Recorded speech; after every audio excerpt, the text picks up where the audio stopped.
পোশাক খাতের শ্রমিকদের জন্য হাসপাতাল করার উদ্যোগ নিয়েছে বিজিএমইএ। গাজীপুরে এজন্য সরকারের কাছে জমি চেয়েছে সংগঠনটি। এদিকে সভাপতি বলছেন, টিকতে না পেরে প্রায় ৪,০০০ কারখানা বন্ধ হয়েছে বিগত বছরগুলোতে। রপ্তানি আয়ের ৮০% বেশি দেশে আনে পোশাক খাত। প্রায় ৫ দশকের যাত্রায় মোট রপ্তানি দাঁড়িয়েছে $৪০ বিলিয়ন আশেপাশে। তৈরি পোশাকের বড় গন্তব্য এখন বাংলাদেশ। কর্মসংস্থান এবং নারীর ক্ষমতায়নেও বড় অবদান পোশাক খাতের।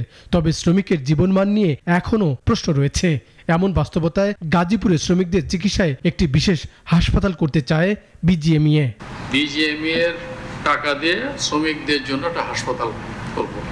সরকারের কাছে আমরা জায়গা চেয়েছি, জায়গার লোকেশনও মোটামুটি ঠিক, গাজীপুর বেল্টে এটা হচ্ছে। এখানে আমাদের ইতিমধ্যে অনেকগুলো হেলথ সেন্টার আছে এবং মিরপুরে একটা ছোটখাটো হাসপাতাল আছে। বিকেলে উত্তরায় সংগঠনটির কার্যালয়ে কারখানা মালিক, তাদের পরিবারের সদস্য এবং বিজিএমই কর্মীদের স্বাস্থ্যসেবা নিয়ে ১০ হাসপাতাল এবং চিকিৎসা সেবা প্রতিষ্ঠানের সঙ্গে চুক্তি হলো। এ সময় প্রেসিডেন্ট জানান, বিগত বছরগুলোতে ৪,০০০ কারখানায় তালা পড়েছে।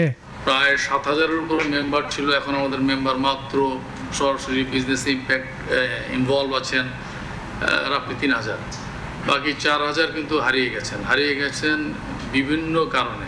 তার মধ্যে অন্যতম প্রধান কারণ হচ্ছে টিকতে পারেননি। পপুলার, ল্যাবেইড, সমরিতা সহ চুক্তিতে আসা প্রতিষ্ঠানগুলোতে বিশেষ ছাড়ে সেবা পাবেন পোশাক খাতের মালিকরা। উদ্যোগে জড়িত সংগঠনটির পরিচালক জানালেন, সহজে যাতে কারখানা মালিকরা চিকিৎসা পান তার জন্যই এই উদ্যোগ।